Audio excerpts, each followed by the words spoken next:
Hi, and welcome. This is Stephanie Stewart with Educate to Own Realty, also brokered through eXp Realty. I'm able to help educate other people on the home buying process, what lenders are looking for, and what it actually takes to get into a house. I would like to share with you guys some things I came up with of what it comes with actually getting into a home. Lenders or cash offers are some things that you're going to want to think about when it comes to actually getting a home, and it's going to be the base. So we're going to talk about the foundation. The foundation is going to be your mindset, the education, the game plan, and the team that you have helping you. These are going to be your lenders, appraisals, actual family and support team that's helping you through the home buying process. Really just knowing what it is to buy a home, different funds that are out there, different resources. After you are able to find those resources, you want to go ahead and find your written budget. Your written budget is going to be what your ideal mortgage payment is. It's going to be that you're thinking about, in addition to the bills that you already have. So if you are used to a $700 rent payment, you're going to want to look for something like a $700 mortgage, or if you want to look for something higher than that, know that within your budget, you're going to have to be able to go against what's called rent shock, which is going to be that different dollar amount that you're now paying for your mortgage payment versus what you were paying with your rent.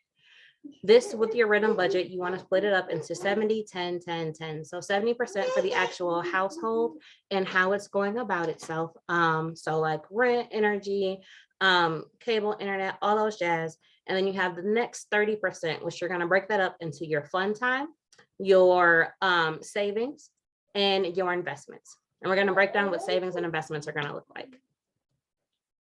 When it comes to buying a house, there are going to be what's called some prepayables, or some things that come up. So these are going to be things like your 1% earnest money. That's going to come off of the purchase price. You're also going to have your home inspection, which can be between $300 and $600, depending on where you actually are located. And then you're going to also have your appraisal, which can be anywhere between $100 and $700, depending on what appraiser the bank company uses. So this is going to be money you have to have in your back pocket, per se, that is readily available in order in your home purchase. When you go through lenders, they're going to ask for your debt to income ratio. So what current debts do you have? If you have student loans, a car payment, outstanding bills, child support, anything that could, previous foreclosures, bankruptcies, anything that could previously come up that says that you owe somebody some kind of money. When it comes to buying a house, they want to know that all those debts are either cleared away and or on a great payment plan. That way they can see that when it comes to you paying your mortgage, you're more likely to be able to actually pay it on time. After that, they're going to look to see if you have an emergency fund. If you have not already made an emergency fund, definitely start doing it, because we never know what's going to happen. There can be another COVID. Someone in the family could get sick. There could be an addition to the family, a subtraction to the family. You can have whatever that happens, where if you lose your job or if anything happens, you definitely want to be able to have at least a cushion that's available. So I would say anywhere between 6 to 8 months. Sometimes people break this up into a mini emergency fund and then a true emergency fund. A mini emergency fund is going to be, say, about $3,000, and that's going to be just for if you burst a tire, if something goes wrong and you need to just be able to readily have something available. But when it comes to your true emergency fund, this means maybe you're laid off for a couple months, maybe you got sick, maybe something happened where you lost your job, where you have to be able to still be able to float. Now, if you don't have this is not going to disqualify you from getting a home, but it will definitely make you look a lot more readily available to get a home, because now you're planning for things that could happen, such as a water heater going out, a furnace going out, new appliances, new furniture, things like that. You have a cushion to show that you have access to these. Then in addition to all of those, they're going to ask you for how much have you had for your down payment. So in addition to your emergency fund and your prepayables and your low debt and your written budget, how much have you set aside to put towards your actual home? Do you have an envelope at home maybe that says future home, and every paycheck you're putting something in there? How much have you grown over time?